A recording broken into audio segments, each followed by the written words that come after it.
You've mentioned before that you're 100% pro-choice for schooling, and you're pro-choice for education. For education, and your answers certainly reflect that. I want to transition into the transportation side, as that's another major issue that's affecting especially your district. Let's hear your transportation plan and your thoughts on the entire tolling system that is currently in place in Washington on I-405. Boy, what a mess. I think my 8-year-old could have done a better job. Yeah, I think one of the issues we have with our transportation system is our Washington State Department of Transportation needs to re-examine their mission. If their mission is to get people from point A to point B as rapidly as they can with predictable travel times, we're failing.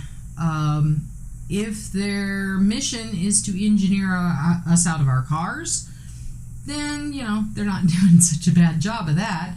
Although, no, actually, we're still not in our cars. We're just painfully in our cars. And I would argue that, yes, I think part of their mission is to engineer us out of our cars, to help, the environment, cut down on emissions and so on and so forth, which is a valiant effort. I think that we need to manage our environment.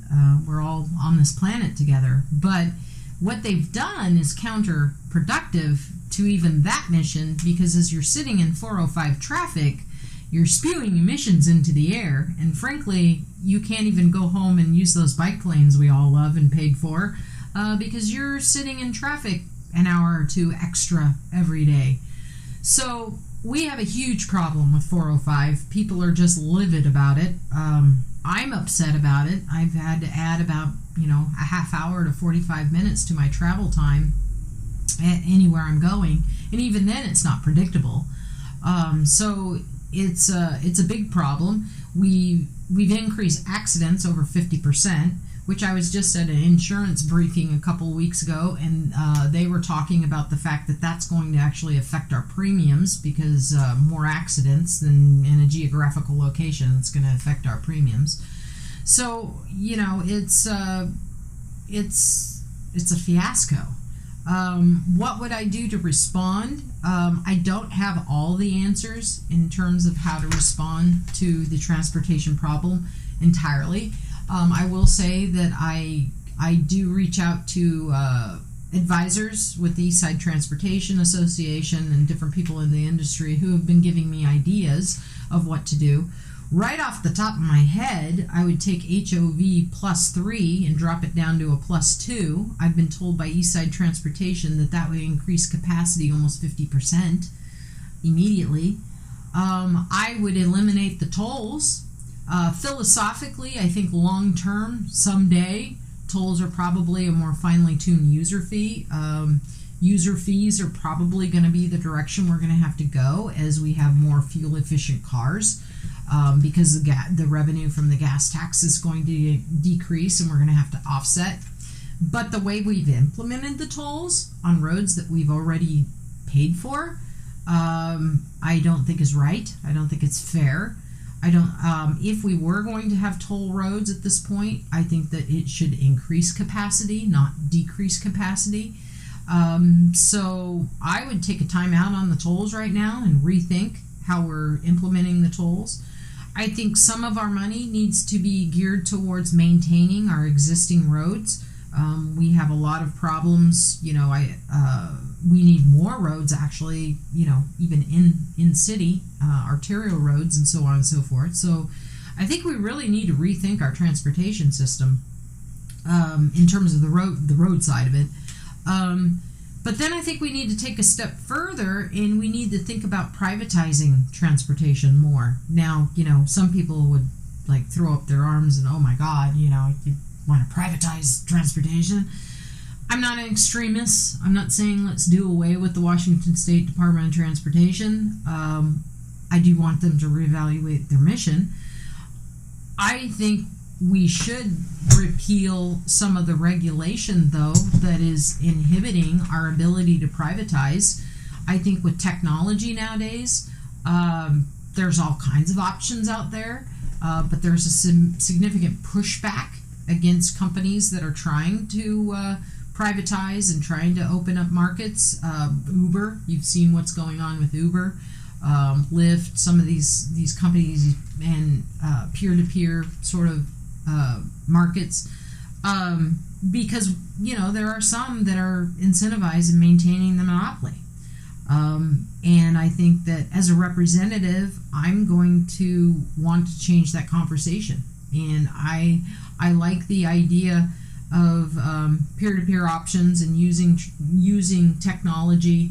I had a fellow the other day just send me an article, I think it was in Greenland, where they have driverless vans. They seat like 20 people. They're driverless. Not only are they driverless, they're electric.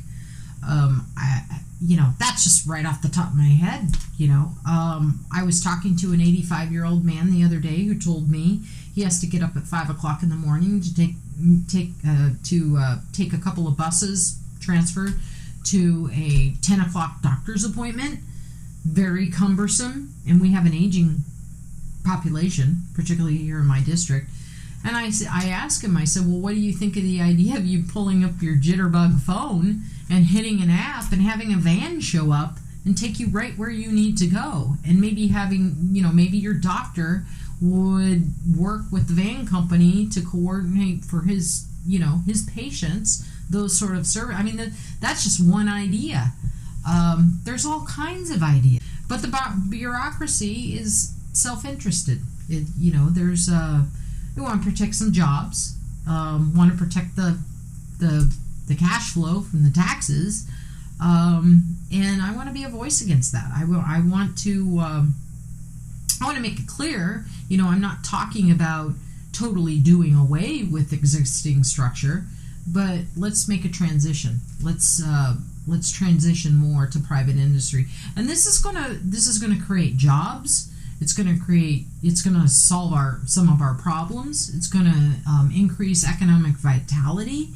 There'll be different kind of jobs than we have now, and I think that's the response to our transportation issues. So right off the top of my head, I would again drop the HOV +3 down to a +2, take a hiatus on the tolls, and talk about repealing some of the regulation right now that's inhibiting small companies from exploring private solutions to these transportation problems. I'm fairly certain that we have the ingenuity right here in our own district to respond to a lot of these problems. I want to give you the chance to speak on any issues that have been generally ignored in your district or in the state that you're going to take on head on. You're going to address the issue. You're going to try to solve the problem. What hasn't been talked about yet that you want to speak on and how you're going to handle it? I'm going to give you the floor. Well, I can't really think of anything that hasn't been talked about at all. I think that obviously homelessness and housing hasn't been talked about enough and in the right way.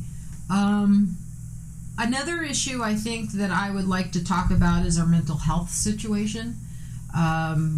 Because of the financial struggle a lot of people are going through, people that are predisposed to mental health issues, stress can sort of bring out those symptoms and make it worse. So I think we're seeing an increase in mental health issues. We're seeing depression, anxiety, schizophrenia, a lot of different issues. And I think that the environment we live in right now, the fast pace, I think all these sort of things are coming together as sort of a perfect storm. And yet our mental health delivery system is broken. We are criminalizing the mentally ill. We are treating them in the criminal justice system versus, early intervention. As a libertarian, you won't hear me often talk about wanting to dump money into programs, government programs. I kind of veer away from that. But in terms of our mental health situation, That may be an exception for me. I think we actually need more resources to be going into the mental health delivery system. I'm concerned that this McCleary situation is going to take some of those funds away, and that's going to be a big problem. Untreated mental illness is not only bad for the individual, obviously, it's bad for our community. And I think it's an issue that, is kind of scary to talk about. We don't like to talk about it. Mental illness has sort of a stigma. And I think that we need to, I would want to, as a representative, I would want to be a voice for those people too that can't really speak for themselves and their families that are having significant challenges. And the mental health issue dovetails a little bit with the foreclosure. I mean, you can Google foreclosure related suicide and many. So yeah, mental illness, the mental health delivery system is definitely, and I'm already talking to some people with, I believe it's called NAMI, right here on the east side. It may have a little bit different name, but I've gone to a couple of their meetings. I'm talking to them about some of their concerns, and mainly what they tell me is it's the delivery system, and that we don't have, we're getting involved too late. When it's a crisis, when we could be dealing with it earlier on. And so, yeah. You address transportation, you address the education system, you address criminal justice reform, you covered foreclosure. I think there's a lot of information for the people to take in, and that you have been able to help provide the answers to the questions that they may have had towards your campaign running in this year for 2016. I want to thank you so much for being on board for this interview and spending the time with the Liberty Chronicle Independent to get the information out there. Well, thank you for this opportunity, David, and be the change you wish to see, as you are so doing.